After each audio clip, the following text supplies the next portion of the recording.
I'd like to call this meeting of West Sussex Milwaukee School Board to order. Mr. Sickett, would you please lead us in the pledge? I pledge allegiance to the flag of the United States of America and to the republic for which it stands, one nation, under God, indivisible, with liberty and justice for all. Suzette, would you please call the roll?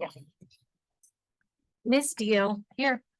Mr. Sickett. Present. Mr. Keller. Here. Mrs. Carr. Here. Mr. Becker. Here. Mr. Burns. Present. Mrs. Lee. Here. Mrs. Kaiser. Here. President Lee. Here. Proper notice of this meeting has been posted in accordance with the open meeting laws of the state of Wisconsin. Do we have any modifications to the agenda this evening? There are no changes. Okay, then we'll move right into the superintendent's report. Great. Good evening, everybody. We'll start with 6.1 on the superintendent's report, the legislative update. So first, Governor Evers announces tentative agreement reached with Republican leaders on shared revenue. And so our governor has announced that he, Majority Leader Devin LeMahieu, and Speaker Robin Voss have reached a tentative compromise regarding shared revenue, one of the most significant sources of funding provided by the state to local governments, contingent upon several provisions detailed below, including a historic investment in K-12 schools and education. Governor Evers and Republican leaders negotiated to reach a compromise on shared revenue that includes a 20% increase in support to communities of every size statewide.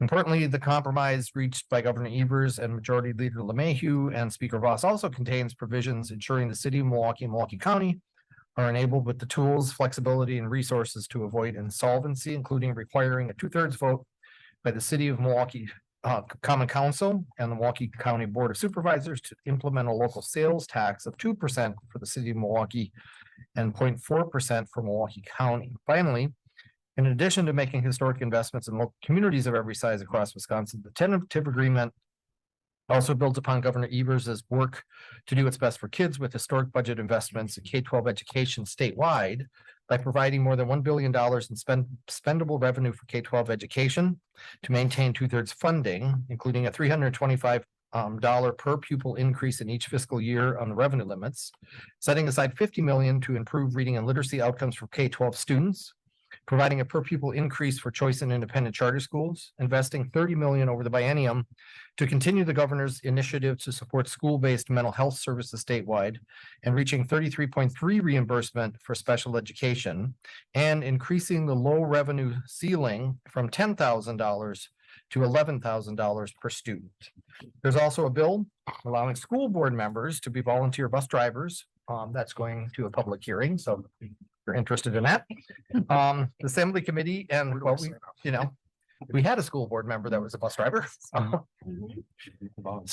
There'll be held a hearing. The hearing was held on June 6th on a number of bills, including Assembly Bill 233, that would allow school board members to serve as voluntary school bus drivers, provided certain conditions are met. The bill is an effort to provide more potential school bus drivers in an environment where many schools are facing driver shortages. And then ESSER funds. So there's an update from DPI. The U.S. Department of Education confirmed that the Fiscal Responsibility Act of 2023, which suspended the federal debt ceiling, does not impact formula-driven COVID-19 relief funds awarded under the Elementary and Secondary School Emergency Relief Program, so we call it ESSER, the Emergency Assistance to Non-Public Schools Program, the Governor's Emergency Education Relief Program, or the American Rescue Plan Elementary and Secondary School Emergency Relief, Homeless Children and Youth Program. LEA should continue to spend and claim these funds according to their DPI-approved budgets and plans by their federal deadlines, which are September 30th, 2023 and 2024. And we added that just because there was quite a bit of news coverage of the language that was being used of clawing back unspent COVID relief funds. So that does not impact our schools. Going on to 6.2, the Board of Education recognitions. So congratulations to Steve Eichmann, our manager of facilities, and his recent article in Wisconsin School News titled "Putting the School Safety Puzzle Together." The virtual magazine is linked and you can read the article on page 12. From the music department, Mary Pat Michaels, about the State Solo and Ensemble Music Festival of 2023. On Saturday, May 6th, students from area schools participated in Wisconsin School Music Association sanctioned State Solo and Ensemble Music Festival hosted at Cardinal Stritch University. During the festival, students performed vocal and instrumental solos, duets, trios, and small ensembles before an adjudicator.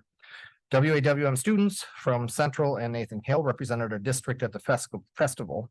Dotke students are dual enrolled, and their results are listed at their traditional home high school. So our medals for West Allis Central High School Orchestra was 2 gold and 2 silver. West Allis Central High School Choir, 10 gold, 1 silver. Nathan Hale Band, 43 gold and 17 silver. Nathan Hale Choir, 24 gold. And Nathan Hale Orchestra, 14 gold, 6 silver, 1 bronze. So the totals were 93 gold, 50 silver, 1 bronze, for a total of 144 medals. So the complete list of participating students and results are going to be in the June 15th newsletter. State Festival Exemplary Performance Recognition Project. This expands recognition of outstanding student performers at the WSMA State Solo and Ensemble Festival. State Festival adjudicators identify exceptional performances at each of the State Festival campuses through a two-step process, nomination and final selection. Students who are selected for the award receive a certificate from WSMA in recognition of their outstanding performance at the State Festival. We congratulate the Nathan Hale Flute Ensemble and director Christy Wichikowski and Olivia Gross, also from Nathan Hale, and her teacher Talia Hyatt for her musical theater solo, A Trip to the Library from She Loves Me. Both events received exemplary performance awards this year. Then going on to 6.3, some really quick updates and a couple information items. So during our regular meeting on May 22nd, we heard from 4 members of the public regarding teacher salaries and the CPI increase. So negotiations with our associations have taken place. There's actually an action item related to this on the agenda this evening. We also heard from 1 member of the public that we hear from regularly, so there's nothing new to respond to there. School consolidation update. So a request for proposals or RFP is going out soon related to the redevelopment of Longfellow Elementary School. Steve Eichmann is leading this effort. I want to thank him and also thank the city of West Allis. The mayor has been involved in this. Development has been involved in this. There's been a great deal of support and guidance from the city about the process, and they'll also participate in reviewing proposals as they come in. So we're looking forward to what developers' ideas may come forward.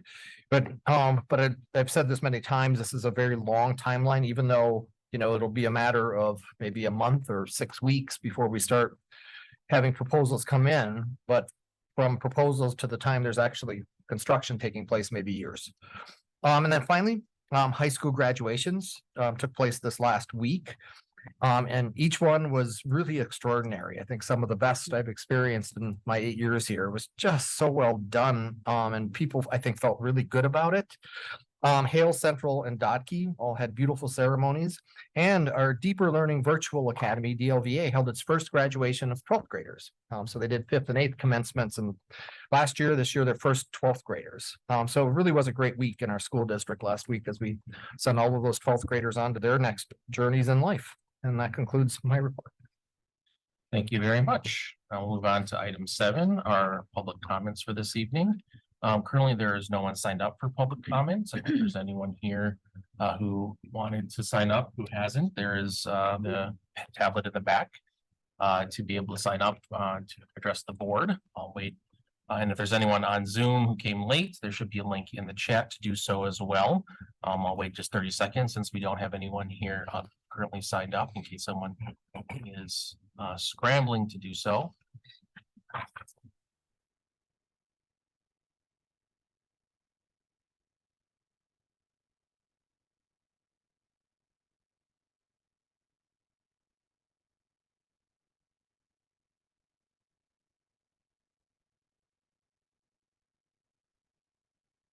Seeing no additional signups, I will close public comments at this time and we'll move on to item 8.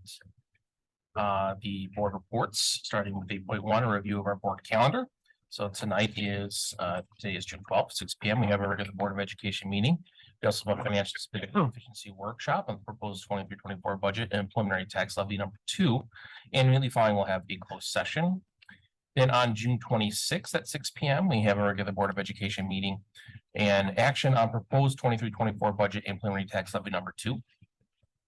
Then on Monday, July 10th at 6 p.m., we have a regular Board of Education meeting Monday, July 17th at 6 p.m. A board workshop meeting with topic being to be determined. And Monday, July 24th, we have a regular Board of Education meeting. Moving on to 8.2, our board committee report, starting with 8.2.1, college and career readiness. Ms. Carr. Okay, our committee did meet tonight at 5 o'clock, right before this meeting. And we started with introductions because this was Alyssa's and Laura's first time leading and presenting to this board committee. We discussed what we might focus on for the annual goals or projects for the 23-24 school year. And some of the possibilities that were floating around were improving attendance, creating a community partnership page, and promoting working with small businesses. Continuing to train new staff and existing staff in project-based learning.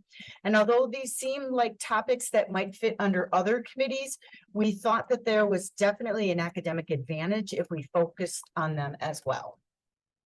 We also talked about adding a non-voting student board member for more student voice. So we're looking into doing that. And then we just played around with some of the planning for the workshops that will be coming up in the next school year, rethinking the logistics a bit and the way that they present student showcases, but all agreed that we much enjoyed them and find them extremely valuable. And that is our report. Thank you very much. Does anyone have any questions for Ms. Carr regarding her report or her committee? Any items for her committee to consider for future agenda items? Seeing none, we'll move on to 8.2.3, financial stability efficiency. Ms. Kaiser. Do I have to go? I'm very confused. So we met May 22nd, discussed, at the time we looked at the state budget and CPI for the year. We have presentations and all that tonight. The district met with the leadership from the association regarding teacher compensation.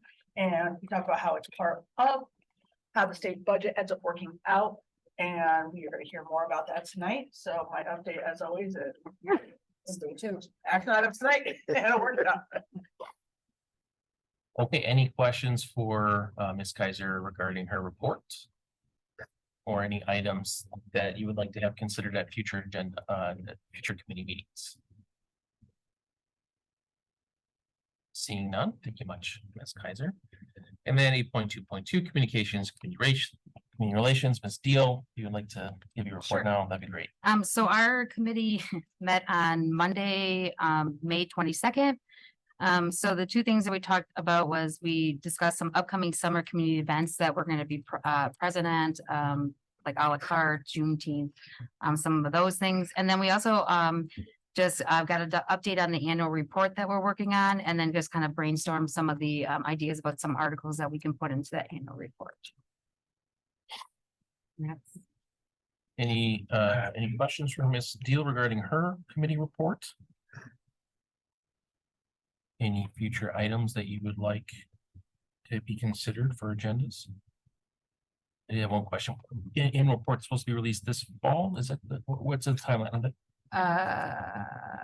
You're putting me on the spot. I think at the end of summer here, committee members. Yeah, Summer. end of summer. Yeah. Right. Sorry. I think it's important. It's a new endeavor we're doing, but I think it could be very useful. Yep. And good thing that I hope the community will find useful as well. And if members are interested in getting that, they should. Are we planning on mailing that? So, Or district wide? I believe we're looking at mailing, but we're also going to look at what are some places in the community that we can make it, readily accessible to people. So whether it's the community or our rec centers, can we throw it at Pick and Say, some areas, places where we can have it out there so that people can grab it. Okay, great. Yep. So we're kind of brainstorming some ideas of where we can put it. Fantastic. All right. All right, we'll move on to 8.3, board member reports of community events and events board members attended over the last few weeks. Mr. Sikich. I would like to thank the Community Transition Services for inviting me to their and Mr. Becker to their graduating ceremony, and they always provide a great meal. So I thank them for the lunch and the ceremony. Very good.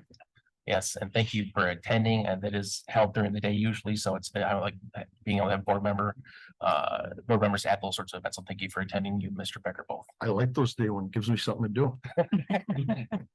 Like, you can always come on my lawn, Jeff, if you want. Anyone else, Ms. Kaiser?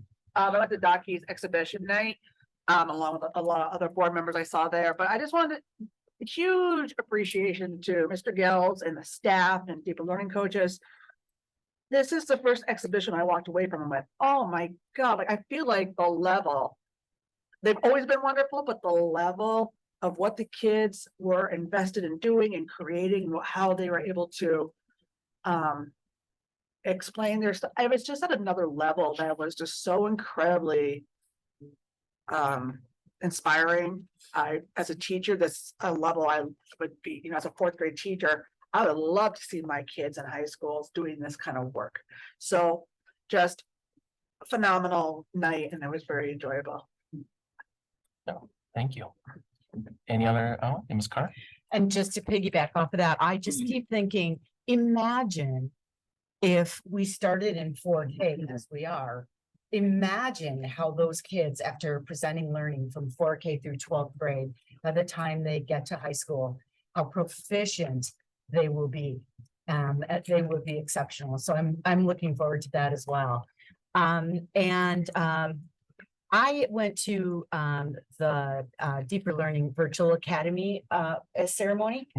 And I have to do a shout out to our one and only Bill Becker. He was asked to be the keynote speaker there and really represented well. He was articulate and thoughtful and left them thinking and left them inspired and really represented the board well. So I wanted to thank him. It's all eyes. Thank you. Thank you, Ms. Carr. Ms. Deal?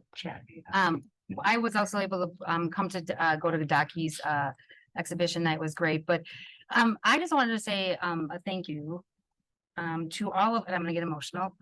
3 of our schools closed at the end of the year here, and I just want to say thank you to the Lane staff, the Longfellow staff, and the Madison staff for really embracing this and really helping our kids transition. And I want to thank the schools that are accepting them. Jefferson, Pershing, FLW, and Walker did a really wonderful job. I did post something on my Facebook page for the school board, but started to get emotional. My family was at Madison for 13 years, and I thought that we did a really good job of really trying to connect our families, and we're really looking forward to starting new schools. I mean, it's definitely going to be a change, and I'm just trying to be really positive about it, but I just want to say thank you to all those staff, all those families, all those parents, all those PTA members that really stepped up and tried to really make this a really special and positive year for our students and busing our kids. My kid went to Walker several times this year for different things, and so really, I think we did a really phenomenal job, so I just want to recognize that. Thank you. I echo that. I mean, I think it's very important. Like, we understood how critical this was going to be and yet how difficult it was going to be for families and staff who have been at those buildings for so long. But I think that in light of that, having the decisions made when they were made allowed us to plan the best that we could to make those transitions as seamless and hopefully as painless as possible, with the understanding that it was never going to be zero. But yes, the staff were amazing, and the events that they had those schools, were also very, very amazing for the families and the staff members as well. And then also the schools welcoming those families and those students in events they were having as well, so they could be introduced to that school long before they were actually attending it. So I think that's also fantastic. Thank you for bringing that up, Ms. Steele. Any other items? Mr. Becker? Aside from the ones already mentioned, there was the Lane Global Fest, where I was coaxed into throwing a baseball at a teacher in the dunk tank, and Twisted your arm, huh? I wasn't gonna let them put me in there. That was the alternative. Either you throw the ball or you sit in the seat. That's fine. But everybody at the graduations, they were really very welcoming. It was really enjoyable seeing everybody and celebrating the achievement. It was a good week. Absolutely. Miss Miss Brad, I volunteered at, West Allis a la carte, and that was actually the first time in all the years, which is, I'm kind of embarrassed to say. But I probably had some sporting event to go to that I couldn't be there. So this was the first year and a gorgeous day and a lot of people and a lot of familiar faces. So, overall it was a very, very great time and good event. So if you haven't gone, definitely go. So yeah, but really good time. So. Fantastic. Anybody else? Before I basically just say ditto on all those things. I was able to make 3 of the graduations, Docky, Hale, and Central, hand out at Hale. So stood in for Mr. Sickett, a poor stand-in for Mr. Sickett at Hale. But I did what I could. And again, thank you for Jane and Joe for being at the DLVA graduation. I think it's important that those students understand that, you know, just because it's a virtual okay doesn't mean it's any less prestigious or any less important for them or their families when they're graduating. So I'm happy that we're able to have more presence there and look to have that moving forward as our regular event that we board members are at to hand out diplomas moving forward. Also, the a la carte, I was able to sit at the table with Dr. Stewart for a little while and give her a breather since she was at we had a table there at the a la carte. And it was good to talk with people, and really the majority very positive. You know, some people think you can sit there and get yelled at, and for the most part, that was not the case. People coming up and reminiscing, talking about things. We had pencils there from, like, I don't know how old they were, but they had old logos on things that people are coming up on the piano. And a book. Yeah, and there was other things that were gone by the time I was volunteering at the table. But there was a retired cleaner who actually came up, and she had worked for many years in our district and just had nothing but wonderful things to say about all the buildings that she worked at. And she's like, I didn't want to retire, but it came to me by time. And so I like, hearing how the schools are doing still. So it was a nice conversation to have. And then also Shining Strings was participating there, and my son is in that. So once again, they played for couple hours, I believe, or hour and a half, and lucky in the tent. It was beautiful weather, but I think if you're out in the sun, it would have been a little bit much. But once again, a great way to showcase the music programs that we have in our district for the wider community. And there was lots of people from outside of our community that came to that event as well. So very good. Oh, Any other? one I forgot. Mr. Becker, yep. Friday evening, I made it to the movie over at La Follette that was run by the rec department. Okay. Perfect night, really nice crowd, really exciting to celebrate the end of the school year out with everybody in the neighborhood. Great. Thank you. Anything else? We had a lot this time. There's a lot going on. All right, so now we're at 8.4, other update items and information items. I actually have a few things today. So as a board member for my time on the board, it's a lot of tough decisions, things that we have to think about, really important stuff. And, with Dr. Lutzman's retirement, another thing that we had to think about was how are we going to say thank you for his time here in the district? And so, it took some time and a lot of help. It was not something that we did on our own. But we did come up with a gift that we hope that you will like. And so I just have something for you to read. It's about the Marty Lexman Music Education Scholarship, established in June 2023 as a retirement gift for Dr. Marty Lexman, West Allis Milwaukee Superintendent from 2015 to 2023.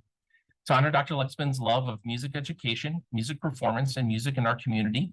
To acknowledge Dr. Lexman's commitment to educational accessibility for all students.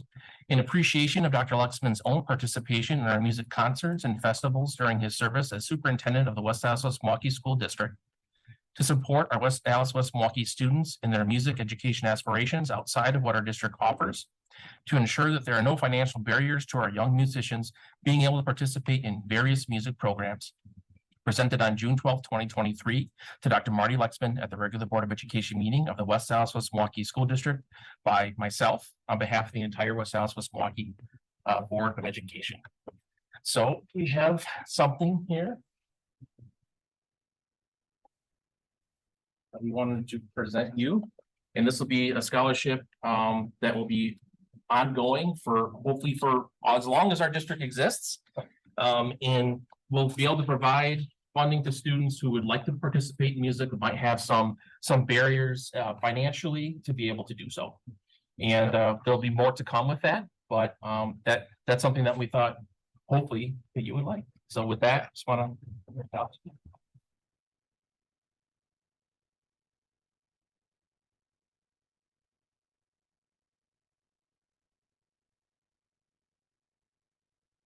Really, really nice, really thoughtful and right on. There's gonna be some legacy that remains. That's a pretty cool one to have. So thank you, appreciate it. Yep, right on. All right, good, very welcome. And on that kind of vein, the other thing that I have to talk about is the Wisconsin ASTA Administrator of the Year. As not a surprise to Dr. Lexman, who is already aware of this, but something that should be announced as a district recognition but not by Dr. Lexman. So I'm taking this opportunity to do so. As is tradition at their final board meeting of each year, the Wisconsin chapter of the American String Teachers Association reviews nominations for membership, as well as ideas from within the board of orchestra and string teachers, and sometimes administrators who have made a significant impact on the music education of Wisconsin's young people. This year, they chose to recognize not only long-time board member who recently retired for a second time with a Lifetime Achievement Award, but also Dr. Marty Lexman as their 2023 Administrator of the Year. Recipients of the Administrator Award model support for their music programs in many ways, but Dr. Lexman, We Asked the Board, noted the following. His commitment to attending all of the December elementary concerts, the All-City Concerts, Solo Ensemble Festival, and really knowing the inner workings of the music department, including attending all department meeting and all department meeting at the beginning of the year, where he saw our 22 teachers set the 22-23 concert dates, which is no small task. Dr. Lexman attended at least one concert or performance in every single school of our district this year. His ability and willingness to play in, as he says, at multiple concerts on percussion instruments with orchestra and band, and in the spring play viola on guest soloist at FLW and Lane. His presence in the classrooms throughout his 8 years, including but not limited to visiting 8th grade orchestra at FLW yearly, rehearsing for the concert performances, attending the summer orchestra concerts, and shining strings gigs throughout the year. And finally, his relationship with students. He knows them not only as orchestra students or Shining Strings members, but also because he has taken an interest in their PBL work during the pandemic and beyond. He also attended every musical and play, which showed his commitment to them and support of their work in a different fine arts genre. A reprint of the article in the We ASTA main newsletter announcing this award will appear in our district's newsletter later this week. And We ASTA past president, Mary Pat Michaels, will present Dr. Lexman with his award at their annual meeting in October at Monona Terrace in Madison. So just want to say congratulations upon that award and honor as well. Very cool. A few more, maybe next week. We'll see. How many more awards you can get between now and then? All right, and that ends 8.4 for us this evening. So thank you very much for allowing me to do that.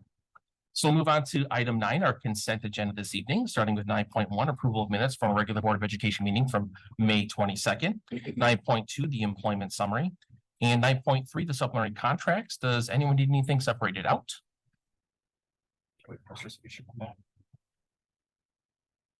Nothing separated out.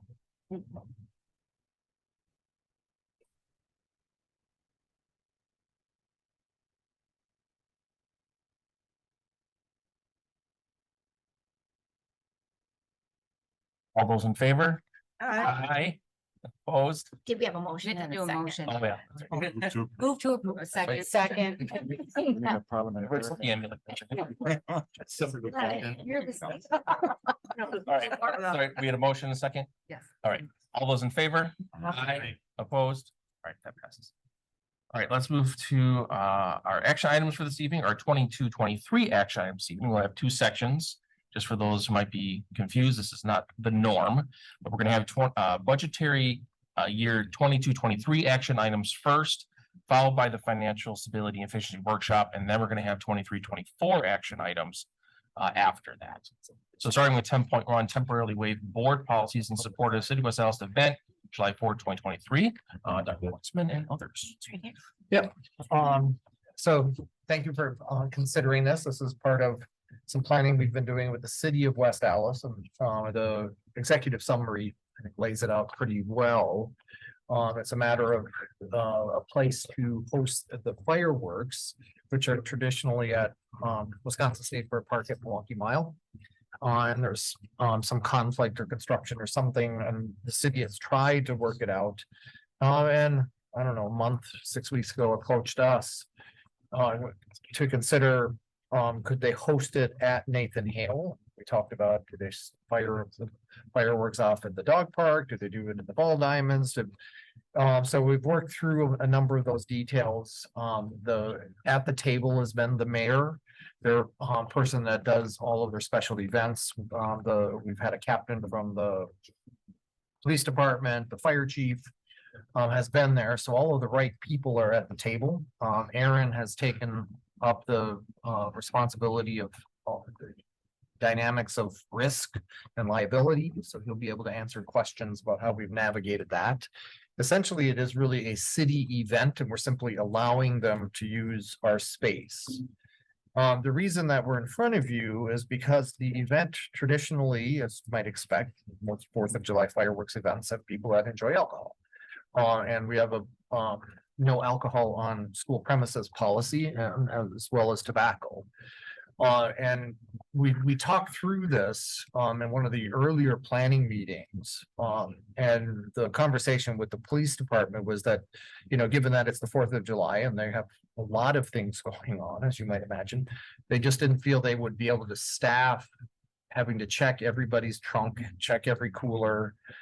We'd have to have all kinds of control points on campus. And so that managing the no alcohol policy was just not realistic from the police department's perspective, given that this is really a city event. And for us to take that on didn't make sense either.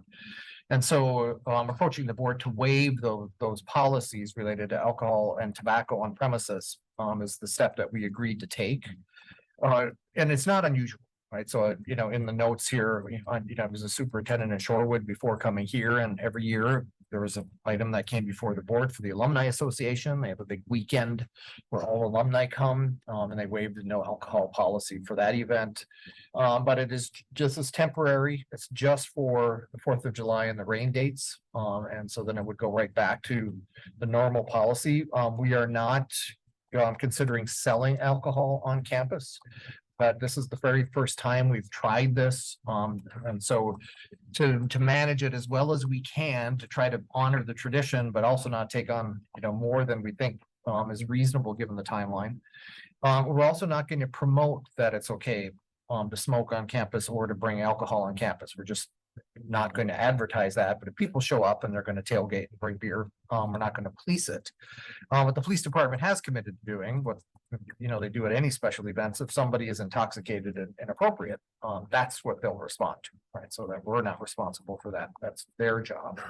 So Aaron, if you want to kind of add from there, from the perspective of the planning side of the liability insurance and what the recommendations were from our providers related to then the relationship with the city. Yeah, absolutely. So when we met with the city last week, we talked through some of the logistics, as Dr. Lawson mentioned, around how to, how does parking, traffic patterns, where can the event space be held? The soccer field doesn't have a secondary gate, so that is off limits. The football field does have a secondary gate, so trying to keep some of our assets intact, right? Not having people on the football field is not a good situation for anyone. So things like that, working through logistics with them. To the property liability piece with our insurance company, they had recommended kind of outside of our normal process when we lease something to an agency to use our facilities, like it'd be no different than you leasing your home. You would carry the insurance, and if something happened, your insurance would be liable to replace whatever was damaged. So in that situation, they would not recommend we do that. It'd be more of like letting the city use the space and it's their event, and then having the city provide a certificate of insurance for, I believe the number was $5 million to cover any loss. Because if we are not leasing it to them, excuse me, the chain of liability responses would be the 1-day coverage, then it'd be the city's liability insurance, and then we'd be the third party. Like after that, we're in the third, I guess, in that row. So that was a recommendation. The city had no issue with that. It's pretty common in the insurance world to get things like that done. So we felt like from a liability property perspective, it's no issue on that end at least, so. And so in that line, so this is a city event, and we described that, there's a possible fundraiser opportunity here for athletic booster clubs, which is pretty significant for, one day of effort. But it would be sort of the booster clubs contracted to the city. So there'll be a relationship between the booster club and the city, so that then is the booster clubs are all covered under the city's liability insurance. But the agreement would be that whatever is raised through charging for parking of $10 a spot would then go right back to the booster club. That's the way that mechanism, so the city's not asking to take any of those proceeds. But we would staff that, and booster clubs, from what I understand, speaking with Shelley Strasser, have pretty well developed protocols and know how to do this parking for state fair, and they manage it at City Hall during state fair. And so it's a similar kind of thing. And also they're working through the logistics of it with police. So everybody knows what are the entry points, what are the exit points, all of those kind of pieces. It'll just be the main lot will be the parking. And so not near the fields or not along the side where the tennis courts are. That's all going to be for fire trucks and police. So it's really just the main lots. The other part of the campus that'll be open would be the practice fields and the lawn area. So if people want to come in and picnic, that's all permissible as well. But like Aaron said, we're not opening the turf fields. The main grandstands will be open for viewing. It's actually probably an ideal kind of viewing situation. If they're launched over by the ball diamonds, then the band would be at the end of the grandstands. The city comes with a trailer and a band, and so that there's really, I think, a good fan experience, I guess, for the people that are in the grandstands should be I think appreciated. And so that's the plan. And we think waiving these policies makes sense under the circumstances, and then we'll see how it goes. I feel a little bad that I'm done on June 30th and Dr. Robinson starts on the 1st, and all of a sudden he has 3 days later an event we've never had before. But there's a good team planning this, so we're looking forward to it, and hopefully the board supports this. Skyler. I have two questions. One, who's responsible for cleaning up afterwards? Yeah, the city would take care of all that. So you take care of it. Mhm. Two, we're not liable with this one day insurance thing for anyone who gets drunk and drives off and gets injured. It can't come back on us. That's correct. Other questions? I know you mentioned like the booster clubs. Is it both high schools booster clubs? Yes. Okay. And then are there going to be, because I had heard a couple other parents talking at a few of the multitude of sporting events I've been at. Are there going to be concessions that both the high schools are going to be working together to do also that they're offering? So ideally, yes. Okay. If the booster clubs can organize and pull that together. The Okay. concession building will be open, so those restrooms will be available. City is also going to provide portable toilets. Oh, okay. And we've asked that they provide some kind of dumpster things kind of in the parking lot so that it's easy for people to drop things off.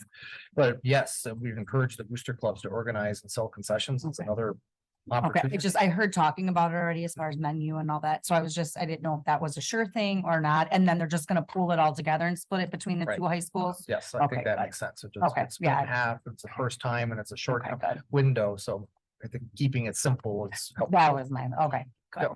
okay. Any other questions? Gotta look for a motion. Move to approve. Second. Moved and seconded. All those in favor? Aye. Opposed? All right, that passes. Thank you very much.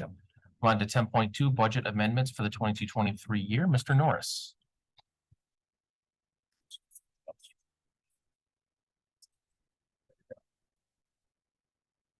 Well, thanks for having me tonight. And as Mr. Lee mentioned, we broke up the items this evening to speak to the different fiscal year. So just wanted to provide some behind that. So we're going to start kind of in linear order of how things will go across the budget cycle, and feel free to ask questions along the way. So I want to just jump in here to 22-23 budget amendments. It's an annual thing that we discuss every year about this time, leading up to the final budget approval, prelim budget approval at the end of the month. So Want to just kind of jump in, as I mentioned, it's a normal part of the budget cycle. Often occurs close to year end. Really, it comes down to as soon as I'm able to accurately project out expenses and revenues.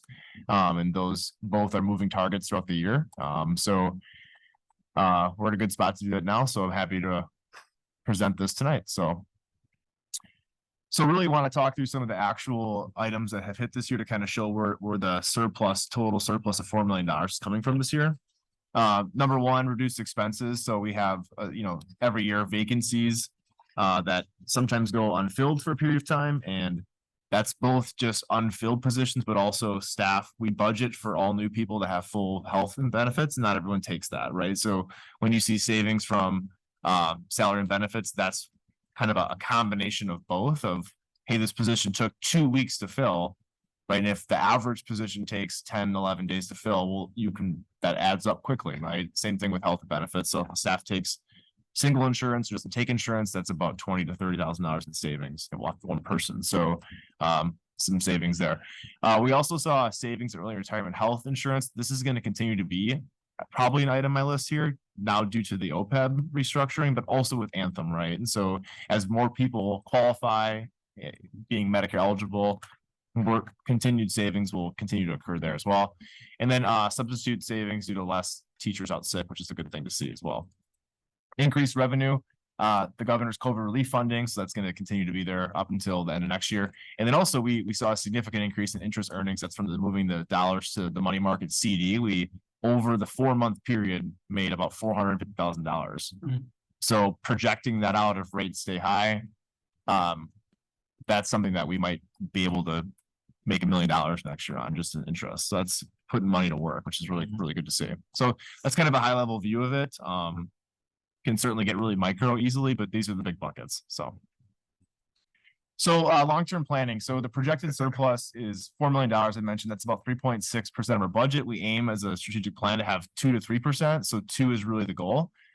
So wanted to talk through kind of what I believe is the best position to use these dollars for tonight. So I think the best ideal situation is use them for both short and long-term planning.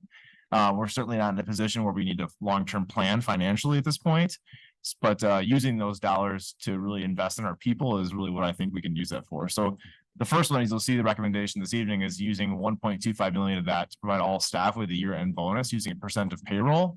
And I'll get into that in a minute, what that means. And then I would also move to ask the board to consider formally committing the rest of those dollars, 2.75 million, to a future compensation model redevelopment. So those are the 2 areas I think we should use for the one-time staff bonus. So historically, when we've done staff bonuses end of year, this dates back 10 years or so. We've done that by a % of payroll, meaning each employee group should get the % of the money that their employee group represents based on payroll. So you can see here that the teacher employee group makes up just under 74% of payroll. So then they would receive just under 74% of the 1.25 million broken up and not marginalized across the whole group, meaning every teacher would get the same amount, which is the opposite of how base wage increases work, right? You get a % of your salary as opposed to your employee group. So that's the thinking. That's been the historical practice and precedents we've used. And for me, I really like this because it kind of equates to almost this idea of an additional check for people. And I feel like going into the summer, receiving an additional check is real money for people. So I think it's a great opportunity to thank staff for the year and the hard work that they did this year. So committed fund balance, I want to talk about this a bit. This is not an annual thing. Sometimes we believe committing dollars for certain reasons is a good thing. And sometimes it comes up every year and sometimes it doesn't. So I want to just give you some, timeline history here. So in 2021, the board committed $4 million for future retiree benefits. Then last year at this time, we committed an additional $3 million for the same reason. So that brought us up to about $7 million then. This year we've spent 3.4 of that 7 in the revamp of the OPEB restructure, meaning that there's 3.6 left, right? So that 3.6 will be to actually implement this plan over time. That'll be about a 7-year window where we'll use that 3.6 million as our current retiree benefits will fall off. These will increase and the net difference will be a savings which I'm projecting it to be about 7 years. It is kind of a moving target. I'll talk about that in a second, but that's at this point the plan. And then the proposal would be that we'd have both the 3.6 million committed fund balance for future retiree benefits. And then if the board moves to take action tonight, we'd have 2.75 million for future compensation model redevelopment and I guess in fund balance for that purpose. This is kind of another, I guess, going through this here, showing the history. I did want to show kind of the OPEB piece that I was talking about before. So in the graph, it kind of shows in red our current, the prior retirement plan. And so you can see over time, the red bar graph is going to decrease because less people are on the unfunded plan, right? In blue, that will start to increase because as people get hired, they're going to be on the new HRA contribution plan, right? The goal is that we never have to exceed the $3 million-ish mark that we budget for every year. So you can see over time that amount significantly starts to save the district money. You know, it's hard to project out how many people will retire in a year. So like next year, we could be at 3.5 million. If more people retire, that would substantially decrease the red bar graph in the subsequent year, meaning there's less people that are allowable to be on the unfunded plan. So this will work and have real savings for the district in a short period of time. Hopefully not 7 years, but at this point that's unknown. So committed fund balance requires board to take approval to formally commit the money. And action at a future meeting means the board could formally uncommit the money, so we're not tied to it. But I think committing dollars for certain reasons demonstrates planning and demonstrates future usage. It also is very helpful in terms of, you know, larger scale projects like the OPEB project was a full year that we worked on that collaboratively, and knowing that there's a set dollar amount gives me the ability to try to project out how much we'll need of that to say, hey, this is not enough or it's too much. To accurately have a hard number, it makes budgeting much easier and gives me and potentially the team kind of a starting and end point. So, and then lastly, it is documented on our end of year audit balance sheet. So the auditors and really the public get to see that we don't have this large fund balance with no plans for it. So I think it's a good financial practice to have things committed for certain reasons. So with that, I guess would open up to questions. Questions?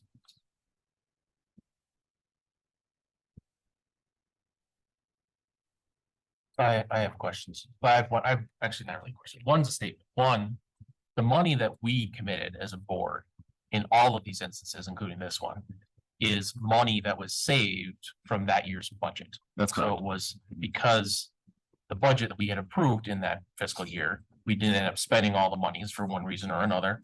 And we decided to use some of that monies for these future projects that we knew were going to be having some large expense.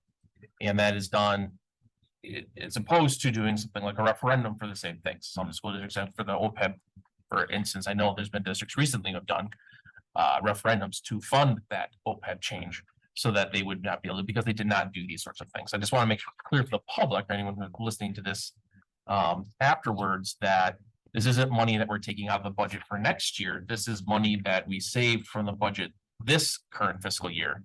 And because we have more than we were originally thinking, and within our 2%, what should we do with that money that's going to be useful? So part is looking to be gone towards the staff or the bonus, and then the part is going to be earmarked for what we're looking to do, which is the second part of my question, which is the future compensation model. So in your opinion, can you speak a little more about the future compensation model that redevelopment that you're thinking about, and how much money you think that we might need to be able to do that? And like, what would that 2.75 million be used for? Yeah, good question. So first, my opinion of the compensation model is that when it was done at depth, it took into account largely current internal salaries and bringing people to the average internally.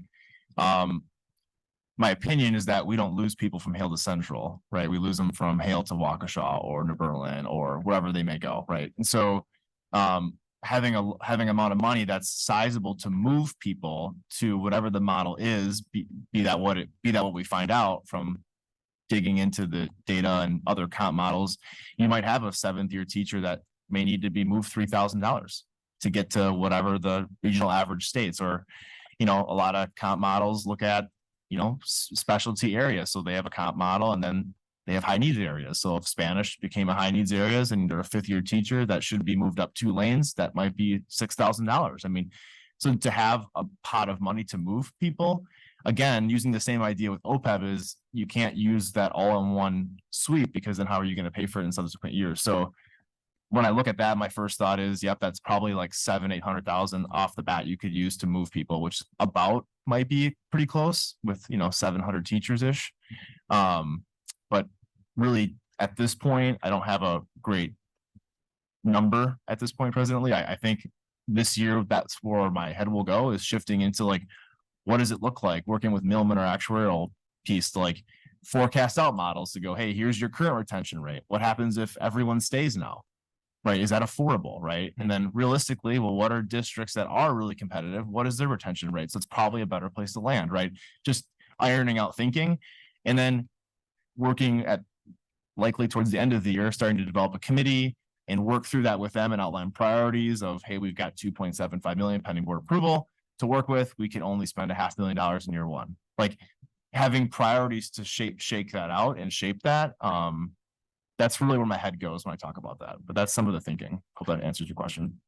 Yeah, no, definitely. Thank you. I think it's important to kind of have a little bit of parameters we're thinking on this is we finished the OPEB project. And so now, you know, what's the next thing we can do to try to, again, attract, retain our staff and ensure that we're competitive in the area that we're living in. So thank you for providing that. Any questions additionally based off this? Now I'd look for a motion. Move to approve. Second. Moved in second, any last minute discussion? All those in favor? Aye. Opposed? All right, that passes. Thank you very much. We'll move on to 10.3 committed fund balance for the 22-23 fiscal year. Mr. Norris again. So really just an extension of that last conversation. So I would open that up to questions for the board and yeah. Any questions on that? We're just committing. This is the other option for the committee the 2.75. So first was the amendment. This is a commitment of that amendment we just made of the piece that we're not spending this year. Everyone's cool? Yeah, move to approve. Second. Moved and seconded. All those in favor? Aye. Opposed? All right, that passes. Thank you very much. And then we're gonna move right into the financial stability and efficiency workshop. Our proposed 23-24 budget and preliminary tech levy number 2. Mr. Norris, do you need water before you begin? I'm good. Thank you. Yeah. Okay. This is By actually, the way, 67 slides broken up over 4. We're on here. 67 slides over 3. I guess that's better than just 1, right? Right.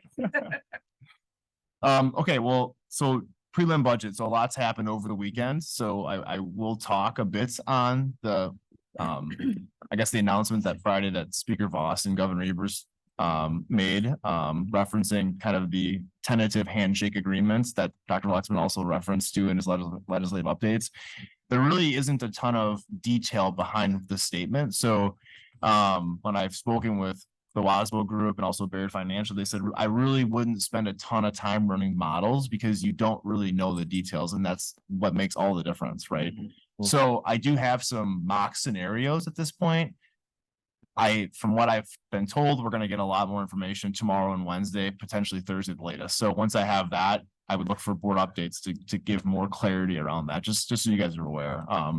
Just don't feel like I have enough to really like boil it down yet, but I have a high level here tonight. So jumping through, tonight's agenda, talking through the state budget information, connecting that work to our strategic plan. I think it's important to reference that and what we're trying to do with the budget. And it's an investment piece, investing in students and our staff.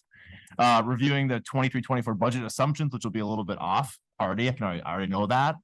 Talking about the mill rate and tax levy, and then jumping into kind of the discussion predating the potential prelim budget approval on the 26th. So as I've been saying, and you all know, we're in the first year of the state biennial budget. So the Joint Finance Committee, typically by now, which I wrote here today, previously, would have an answer. So the Joint Finance Committee tomorrow is having a hearing on the low revenue ceiling cap, which will be open to the public to voice their concern or their support.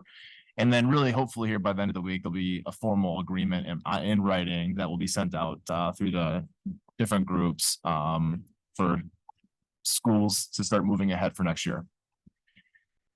So just talking through CPI, this is kind of, to me, the best graph that shows kind of where we've come. We've talked about this before, and just to reference this, so Governor Evers, given the last biennial budget, we received no increase from the state.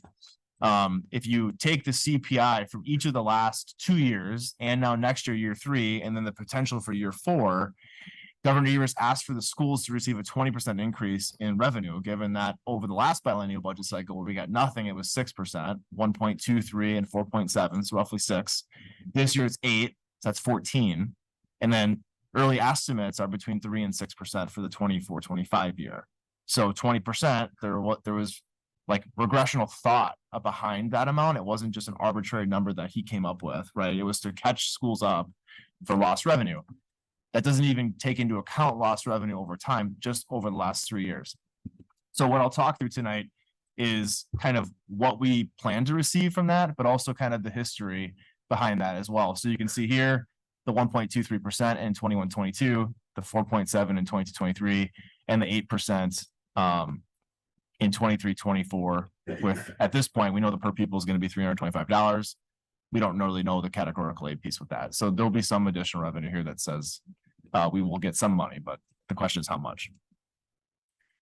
Our strategic plan, so really our, I guess, financial stability and efficiency building block is to maintain financial stability while equitably aligning resources to support the district's mission and vision. And that's really, to me, the investment piece.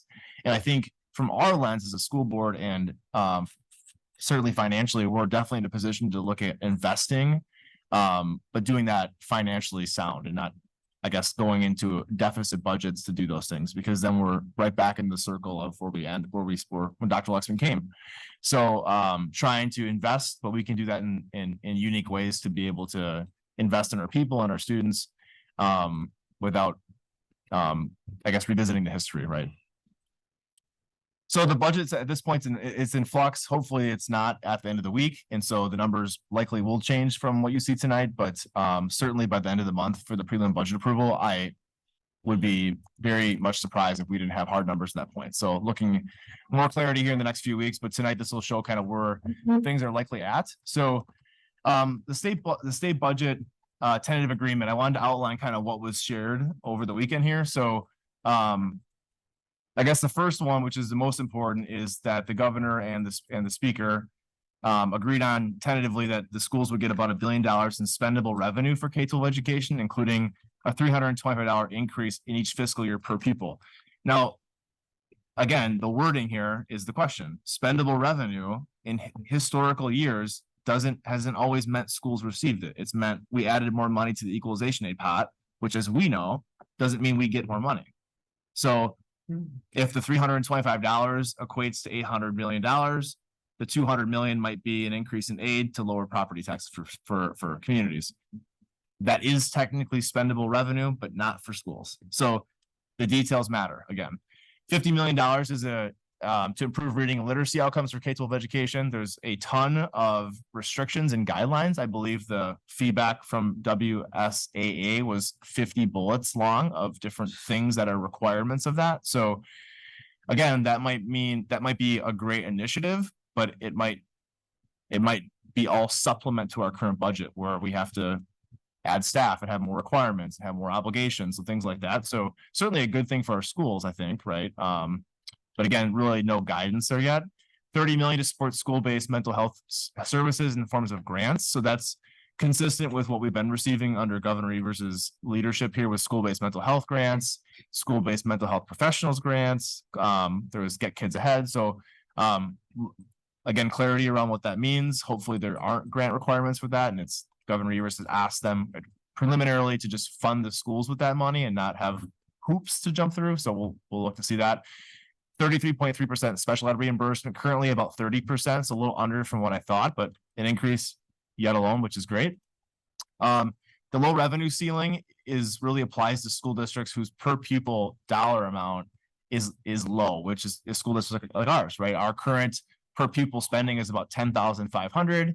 With the 325 increase, that puts us to $10,825. So we'll receive some one-time 1 year dollars because the second year of the biennial will get $325 again which will exceed 11,000. And then that gap, which we would have received, is almost like an exemption, right?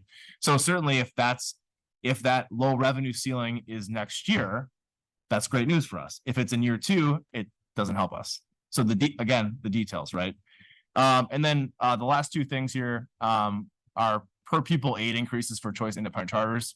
And I'll talk about winners and losers here, because certainly private and charter schools were huge winners in this cycle.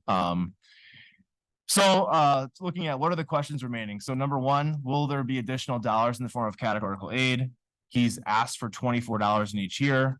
That would be that would be very helpful for us. So looking to find out from that. Number 2, the low revenue ceiling and increase in special reimbursement, is that going to be in year 1 or year 2? That has substantial impacts on our budget, right? You might be looking at $1 million swing if both those things don't go our way, right? So these are not low, these are not small amounts. How is the literacy initiative going to be distributed? Can we supplant that in year 1? Meaning, can those dollars be used for current year expenses, or do they have to be supplements to your budget? Those are questions. Mental health dollars, how are those going to be distributed? And other questions are, is Governor Evers going to have the ability to line item veto? If he does, he can line item veto, I believe, up to 10% of certain budget items. So that would be certainly in our favor, I'd imagine. So all questions that are at this point looking to be answered. So other items to note, I mentioned this before. So Governor Evers asked for a 20% increase. Schools got 5%. So that's 5% over the next 2 years, not next year. So really, I think most people are just happy to have something, but really it was disappointing to hear the news, in my opinion. And I'm not sure at this point, like, what to say about that beyond that, because, I believe that our staff trusts what we're trying to do and trying to make the right decisions for the district, but also them. But we can only do so much with so little. And so there hits a point where there's just, I don't know what else to say, and I feel like a bit defeated when I saw the news come out, because I feel like we're making a lot of really tough, smart financial moves to invest in the right things. And it's like the people in leadership just, I guess they don't agree, and it's just sad. It's sad to see. So I remain optimistic because it's not a done deal. So hopefully when things come out in the next few days, maybe it'll get better. But, really most districts are going to be poised in position to look at operational referendums here in the next 2 to 3 years to support their staff. And I at this point, that might be the only option that we have to start considering, I think, at some point. So okay, continuing, the voucher program, charter schools received about 33% increase in their per pupil allocation. That's another question. Is that 33% increase going to be taken out of district paid funds, or is that going to be supplemental dollars we will receive then to pay charter schools? Because the dollars don't go directly to charter schools. It comes to us and then we have to pay them. So if we don't receive an increase for them, but we're expected to pay more, that's actually an additional expense. So some clarity there. And then the city of Milwaukee, with the agreement of city sales tax, will receive about $76 million per year pending the common council approval. Can't imagine that would not pass. So they received additional 30% of increased revenue. So just tried to outline kind of some of the big ticket pieces here. So the current projections that will result in kind of the net surplus, net deficit here, I haven't changed this. I will show the scenarios in a minute, but currently I kept my revenue and budget assumptions at $250 per pupil, $100 in aid and 35% sped reimbursement. That is all probably incorrect, but I'll show you in a minute kind of why my thinking was there. The expenses that are listed here are all correct at this point. So you'll hear tonight the recommendation from the administration to the board to formally approve a 5% increase for all staff. Additional increases for compensation model, micro-credentials are part of the compensation model currently. Those would be in addition to the budget. Currently always looking at, our enrollment and aligning that with the number of staff we need through attrition. 2.5% increase in health benefits, 5% in dental, 7% in utilities. Department service cost increases. School budgets are currently at 75% in this current budget. And then the debt to fees and strategy, which we used earlier this year to eliminate our debt, and then also no ESSER cliff. So you can see here, this table shows, for each percent of CPI, it is an additional expense of $500,000, right? So 8% would be $4 million roughly. And so what I did is I built the table off of 4.7. So you can see for us to go from 4.7 to 5% was an additional $150,000. So that's where we ended up landing with the association leadership. For us to get to 5.5%, that would be an additional 400,000. So when you look at when we finally do get the numbers, this is the table I will look at to be like, where are we at net surplus, net deficit? Is there a room to move? And we've agreed to reopen that conversation should we be able to with them. I think that's the right thing. I think they think that as well. So this just shows kind of what the cost of CPI would be at those higher amounts. So the net deficit today is just over $1 million. That includes everything I just mentioned. Also includes revenue assumptions that we know are not correct. So just want to jump in right away. It's like, what are some of the scenarios look like? So scenario one, that includes the 325 in per pupil revenue. That includes, again, an assumption here that Governor Evers will get the $24 in categorical aid he's asked for. It includes a year one 33.3% sped reimbursement, and it includes the year one low revenue ceiling. Okay, you can see that the 1.1 million goes down to 100,000, right? So much better position for us, right? Scenario two. So this is what happens if everything stays the same, but the low revenue ceiling goes to year two. You can see our net deficit now goes from 100,000 to 938,000. So roughly that's an $800,000 decision for us, right? Big deal. It's like watching a PGA putter miss a putt. It cost me $800,000 to miss. That's like what this is like, right? But again, the details matter here. So scenario three, what happens if there's no aid? We get no aid, but the revenue ceiling is year one. You're looking at 470,000. So again, the aid helps us. That's about $300,000 for us. It's a big deal. And then what happens if all of it doesn't go our way, right? So there's no categorical aid. The reimbursement actually stays in year one, and the low revenue ceiling goes to year two. That's our deficit at this point would grow $200,000. So that's kind of the scenarios at a glance. So I from the Wasbo group, they seem very confident that the low revenue ceiling, given they're having the hearing, will be in year one. They're very confident that the sped reimbursement will be in year one. The aid was left off the announcement, which is telling a bit, right? Why would it not be in a positive announcement, right? So I have reservations that there'll be any. So scenario three is likely what I think will likely be at the end. But overall, you know, in years past, entering a biennial budget, our board administration has passed prelim budgets at a much higher deficit than this. And just to note, we've never passed one in October that had a deficit, but just to give some reference, like I think we're in a good spot if that happens to work through that. And just figure it out. That's what we do. So opportunities to balance, as I mentioned, we still don't really have tons of information on the revenue. And then when that comes through, we'll, you know, hopefully we'll be in a better spot. So at this point, really nothing more to share. So other district priorities. So the current budget includes a projected Fund 80 levy at 6 million, and that's really to work on and the lane recreation project. So that's up from 4.3. That's just based on total levy. So looking at that, trying to increase that while decreasing the levy from year to year. That was the commitment we made in last October. So that commitment stays the same. The Fund 80 community eligibility provision. So as you can recall from last June, the board voted to offer free lunch, breakfast and lunch to all students in our schools. So that comes at a cost. And it's interesting that given the revenue increases yearly for meal reimbursement, that it's still at a net, we're still not even in Fund 8 and Fund 50. So offering free breakfast and lunch to all students and having it cost no more than we receive is like the best thing that I've ever heard of a district doing for students, especially in these, you know, high inflation times for families. So, you know, we'll look to try to find more unique ways to spend down our fund balance, because you can see we have a fund balance of just under $4 million. So having a plan is required by DPI. So we'll continue to work on that, but some more to come there. Fund 46. So you can see here, this is the first year we've been able to spend those dollars. So here's some of the projects we've been working on: the Docky kitchen renovation, the football and soccer field replacement, working on the, you know, track and field pits, fencing, playground equipment, and then also next year some roofing projects at West. pool repairs and WAC improvements. So having those dollars set aside for those reasons are great. It also doesn't include this year's transfer yet. We still haven't made that transfer yet. So it's a 1.625 transfer.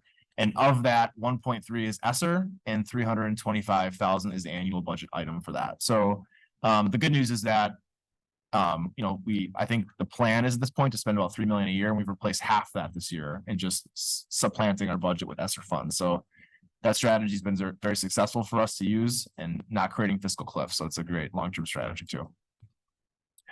Technology plan. This is the link to the technology plan. So here's a couple of the items that will be replaced. So we have Apple lease payment, our last lease payment, and then we're done with leasing computers, which is a great thing to be in a space to be. We significantly save money by just buying them outright. It's almost 20% on the contract. So I've looked at that with Steve and Kevin to do that. So that's the plan moving forward. So I think every 5 refreshes, we get 1 for free by doing that. So it's great. That's a great way to use dollars that we have to better save dollars future. And then secondary computer labs will all be refreshed, and then support staff technology refresh will happen. They're on a cycle, and that's just the year for that. So that'll happen. Tax levy mill rate, last thing here. So you can see this is the levy continuing to decrease over time. So keep moving on here. The mill rate projecting is at 655, which is a slight decrease. That's currently with a 0% equalized property value. As equalized property value increases, the mill rate decreases. That's just the correlated how the formula works. So if equalized property value comes in at 5%, you'd see the mill rate decrease 5%. So that's likely what it'll be. We get that in July, so we'll know that in about a month. Property, as you guys know, has increased substantially over the last 2 years. So last year we saw just about a 15% increase in the equalized property value, which subsequently had a decrease in our mill rate. You can see from 21-22 to 20-23, just almost $1 difference. A lot of that is the equalized property value increase, but also our levies decreasing. So as the levy decreases, the mill rate will also decrease too. So more to come on that, but it honestly might be a range of 40 cents, because if equalized property value comes in higher, the mill rate will come in much lower. I think that is my last slide. So any questions?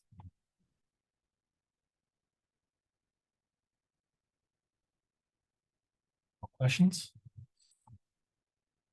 There's no questions, and we can move into action item part 2. 23-24 action items as a 12.1. Base wage increase for all employee groups, 23-24. Let's make sure of this one. Well, I'll turn it very quickly over to Aaron and Mary Ann. They were directly involved in the negotiations, but I think the board's familiar with, right, are required under law to negotiate a base wage increase of any employee groups that are represented. So that's our teachers and educational assistants. Our practice has been, when negotiations are finished, then we come to the board to not only approve the base wage increase for those 2 employee groups, but then we apply that to all employees. So the same increase. So if you want to talk through a little bit more of the process, Aaron. Yeah, absolutely. So I put together kind of a slide deck here just briefly to kind of show kind of some of the, I want to show over the last 2 years total compensation for staff. And I only do that because I think it's important to show that there is a commitment on everyone here to pay our staff. They're very dedicated, and I think that this is the best thing we can do, is try to find unique ways to pay our staff at a time where unfortunately the state budget has not been supportive of that. So the sheet I just handed out, I'll speak to in a few minutes, but it kind of shows the current data. As you'll see, a lot of districts are unknown at this time and some of this has been removed in the last 2 days because of the state budget, right? So these been pre-negotiations have happened, and some districts have gone back and said, hey, it came in low, we can't do it. Right? That's some of the positions districts are in. So the goals, just want to talk through the budget overview. I won't hit on that too hard because we just talked about that. The cost of CPI, and really highlighting here the compensation package over the last 2 years. So most of this I will skim through. But this I talked about this a lot with the association and our relationship, and I feel like we're work in this kind of triangle, all really in a good position together and really centered around district priorities. And that doesn't always happen. And I work with a lot of school district business office directors who have a negative relationship between these three entities. And I feel like we all agree on what these priorities are. So I want to thank them for the time and commitment we had during the negotiation. It was very productive, very respectful. And I feel like moving forward, we'll have a good thing. And I feel that relationship here too with you guys. So I just want to mention that. And I feel like our goals and priorities are all centered around the same things, which are, I think, retaining current staff district-wide, showing transparency in how we budget and develop future compensation for staff, and give well-rounded compensation packages overall to our teachers and our employees. So I think we'd all agree on those things. Budget outlook, we kind of hit on this. I'll jump through this quickly. So really getting into the 22 through 2024 compensation over 2 years. So in 21-22, our starting teacher salary was in the lower to the middle of 28 school districts sampled, right? This is on the sheet, okay? In 22-23, in general, we offered around the second highest CPI increase to staff. So we maxed out. We gave the 4.7. Most districts, as you can see here, did not do that. Most districts at this point have not set a CPI, but they ranged on average between 4 and 5%. You can see the state average as of today is 4.6. And then if you take out outliers, which at this point are Tosa and Milwaukee, it's at 4.3. So trying to stay regionally competitive needs to be a focus of future years and future budgets, because if you go for a few years where you're lower than that, that's how you get a regional average of staff underpaid by 5 to 6%. It doesn't take very long to happen, but it's hard to fix, right? So that's this table. And so we'll speak to that here in a minute. So one of the questions that I got to ask is, how are districts giving 8% or 12%? So per DPI and state statutes, districts can borrow up to 10% of the equalized property value of their district without having a referendum vote, right? They cannot exceed that amount. So districts such as Tosa or Milwaukee Public Schools are either taking out bonds using the state statute, or they're spending down fund balance and putting themselves in a short-term or having to borrow short-term, or have fund balance sustainable enough to not do that for a period of time, and then would seek referendum to be able to fill the gap, right?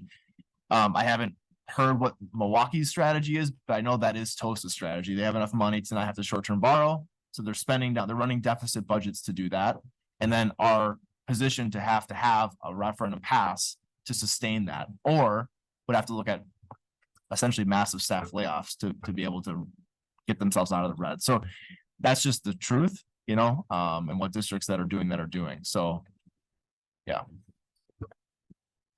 So the compensation package, I want to talk about 22-23. I want to show kind of last year and this year and then overall. So last year, staff received a 4.7% base wage increase.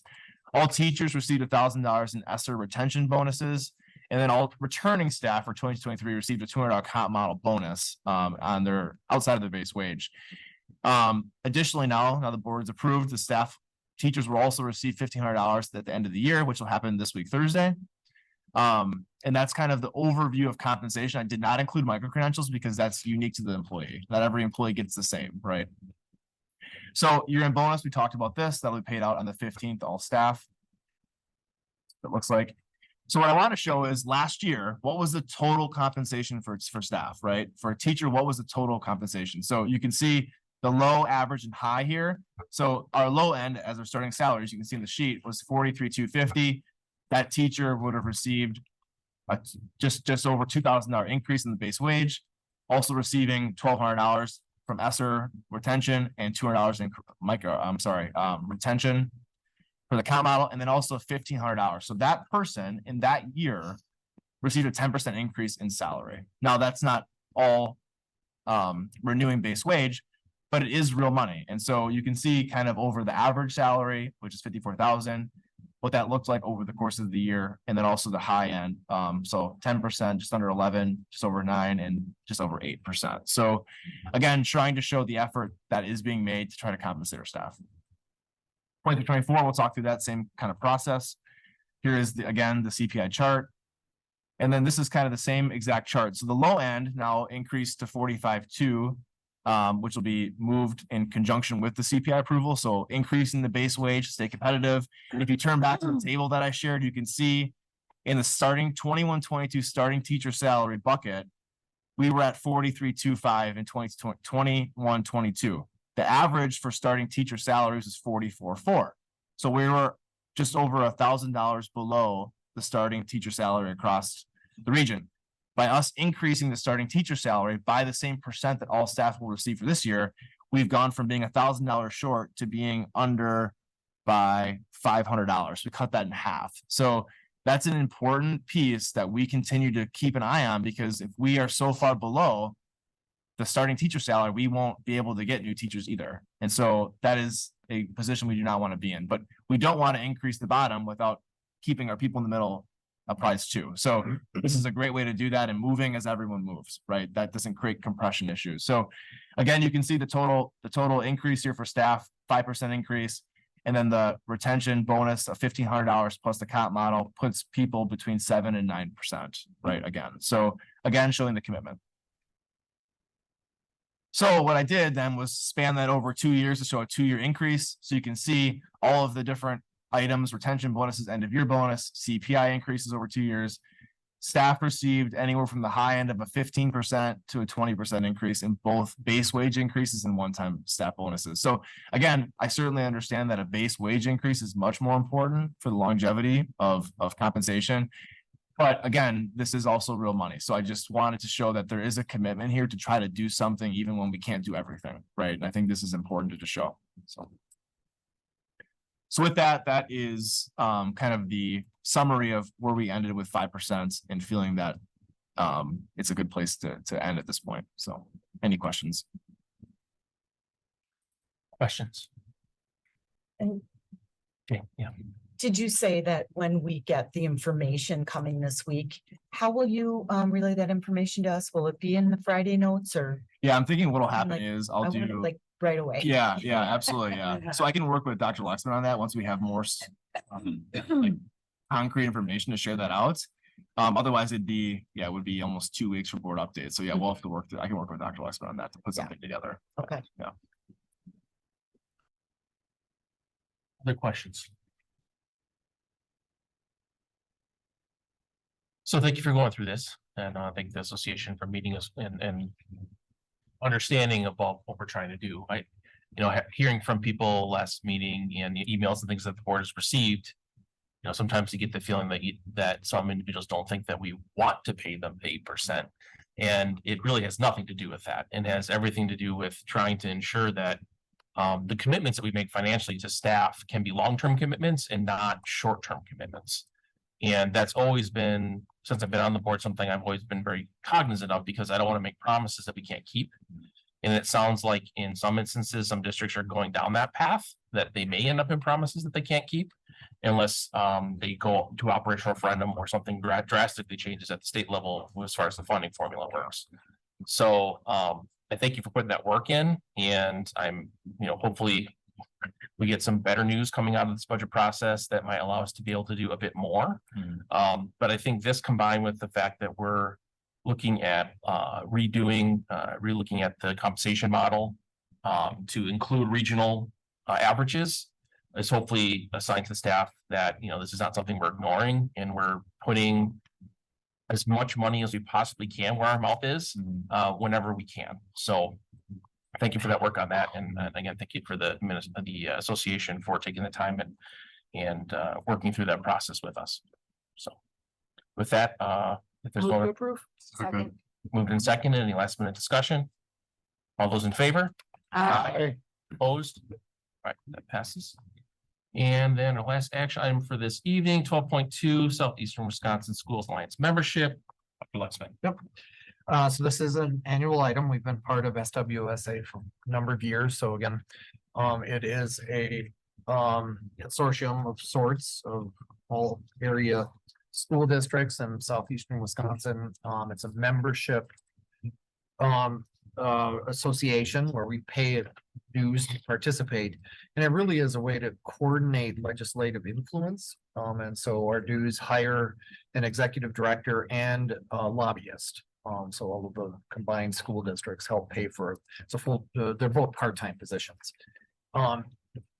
And going forward, I've explained kind of SWSA to Dr. Robinson. I think for him, it is a opportunity to build his network. You know, coming from Texas to Wisconsin, you know, from state to state, the way education is funded, the way it is legislated varies dramatically. And so for him to be a part of a network of folks that have been in Wisconsin for a long time be really helpful. So again, it's an annual item and I encourage the board to support it again next year. Questions? I look for a motion. Move to approve. Second. Moved in second, and all those in favor? Aye. Opposed? All right, that passes. All right, that ends our action items for this evening. We're gonna take a 5-minute recess as we get ready for closed session. Second. Okay. Board will convene in executive session pursuant to Wisconsin statute sections 19.5 parent 1, parent D, and parent F. To review written evaluations of school safety drills as required under 2017 Wisconsin Act 143. To consider a student disciplinary expulsion order and discuss a pupil matter, which if discussed in public, be likely to have a substantial adverse effect upon reputation of any students and persons referred to in such discussions. So move. Second. Moving second, is that we please have roll? Mrs. Carr, Yes. Mr. Burns, Yes. Mr. Becker, Yes. Mrs. Kaiser, Yes. Mr. Keller, Yes. Mrs. Lee, Yes. Ms. Deal, Yes. Mr. Sickich, Yes. President Lee. Yes. All right, thank you for that. And now we'll take a 5-minute recess as we get ready for closed sessions.